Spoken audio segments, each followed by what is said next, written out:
Hey there, Father Michael here. Yes, I know it's been a very long time since I have done one of these little installments, but as you can see, the surgery was pretty successful and prognosis is good. So, there it is. Yesterday morning, I was surprised to see when I got up that the sun was shining and that it was actually quite warm. Rain had been forecast like for Saturday, Sunday, Monday, Tuesday, and below normal temperatures. And yesterday, weirdly, was apparently going to be a nice day. And the forecast said like high 60s for temperature, which is amazing. So I decided spontaneously, as I'm having my morning coffee, that I'm going to take a little road trip to see my son because, like I said, the next few days were supposed to be kind of shitty um, and and rainy, and that makes for a long, miserable road trip. So it turned out that that was one of the better decisions of 2023 because when I got to his place, it was still sunny. It was almost 70 degrees, and he and I were able to sit out on his patio and play cards and reminisce about places we've lived and people we've known, the past. He loves to do that kind of thing. And I was even able, I know you're going to be shocked, to act silly enough to make him laugh. Full on belly laughs for quite some time. Something that I never thought I was going to hear again just a few months ago when he was hospitalized for 5 months and then under hospice care for another couple months. But miracles happen. And I was just in the divine flow yesterday. Beautiful weather with my beautiful son.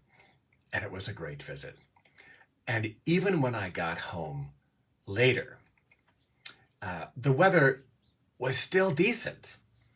And so I decided that I was going to fire up a hookah and have a cup of coffee and just, kind of chill on the deck and look out at my yard, which finally got mowed this past week. So I'm sitting there anyway, and I am kind of looking into my side yard, and I see that all the bird feeders are completely empty.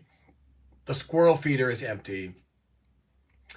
So I filled them all up and put a new suet cake out there, and I refreshed the water in the bird bath, and then I sat down, feet up, kind of exhausted, to kind of soak in the last few moments of a really nice, warm day. Well, within minutes, those feeders were teeming with birds, mostly sparrows, a few others, uh, and chirping and peeping and bouncing all over the feeders. And I've got some mesh catchers beneath the feeders that catch the seed because, birds are not very environmentally conscious about, how they're going to wisely consume seed. They're kind of wasteful. So I've got those mesh net things beneath them to catch them. And so the birds are going crazy. They're probably thinking, where the heck have you been, bro? We have had no seed here for a couple days. And so I'm looking at this vast number of birds in my yard, and I see that there is one sparrow perched on every single slat of my privacy fence. And so I counted the slats across, and there are 48 of them.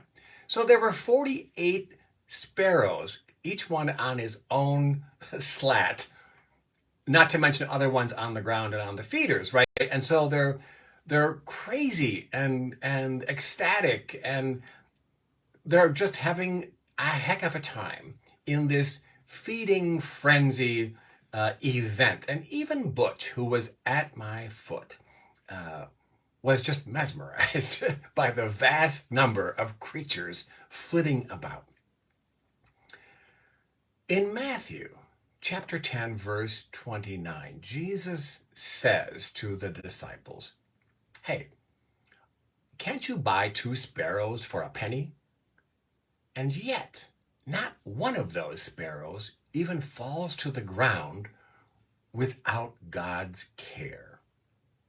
I thought of that verse as I'm out there yesterday, and I decided, just for the hell of it, to watch just one of those sparrows and keep track of him or her, can't tell the gender from where I'm sitting, for as long as I could, which turned out to be absolutely impossible. So I would pick a particular bird, but I couldn't keep up with the little critter because of how fast it swooped in and out and to the feeder and back to the fence line and up to the tree and back to the fence line and bouncing around and pecking and all of that business, and then back up to the fence post again, right? All of those sparrows look exactly the same to me, to be perfectly frank. So then I thought, well, okay, I'm going to look for the oddball. I'm going to look for my spirit animal among these sparrows. Where's the one that does not fit in and who's just a half a bubble off plumb with erratic, illogical behavior? And sure enough, there were a few of those guys to be found. So I thought, okay, that's the one I'm going to watch now. Again, to no avail. I literally lost track of my crazy little friend, even though I tried several times, because they all look the same to me.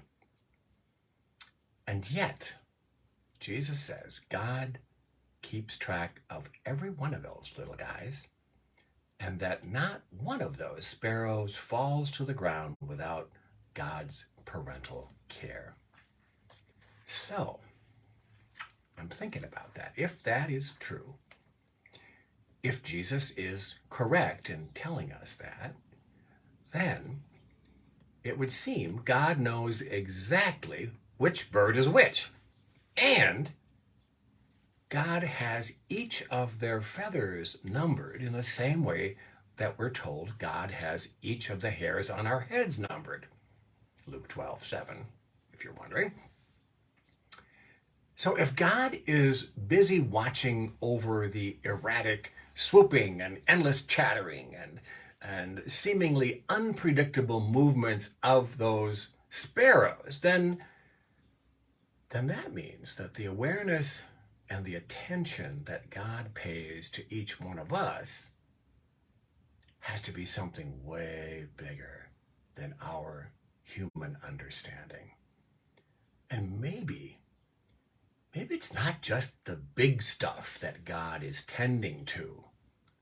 Maybe it is even the little details of our life that God is holding within the divine consciousness. Now, that being said, there is no magic Jesus. There's no magic God in the sky who is going to find us a parking spot at the mall. There is no God who's going to help us pick the winning lottery numbers. There is no God who's going to get us a great job offer while we are napping on the sofa watching reruns of Maury. There's no God like that. The power of the living, resurrected Christ is within us. It's not outside of us. And if Jesus is correct when he says that his followers will do even greater miracles than he was able to do in his lifetime, maybe the first step for you and me is to claim our Christ-like powers by acknowledging that the one God really does care about us, that God's love is absolute, that we can't do anything to ever lose that love because it's unconditional. And that even when life ruffles our feathers and we're flitting about like a sparrow off his ADHD meds. God already knows exactly what we need, exactly what is in our highest good, and is already preparing the very thing we need, most of all, well in advance of our asking for it. Just a thought on a weirdly rainy Sunday afternoon. Pray with me. Mighty, loving God, we come into your presence in this moment of prayer, thankful for all the times you have shepherded us and brought us back to reality when we were lost in our fantasies and illusions. Help us today to rest in this mindset of gratitude just a little bit better, and to trust that you have not only counted the hairs on our head, you are always and forever preparing whatever it is we need next in this life that will lead us to the next. For all the ones who have shepherded us, for all of those who have fed us when we were starving, spiritually, physically, emotionally, we thank you. Amen.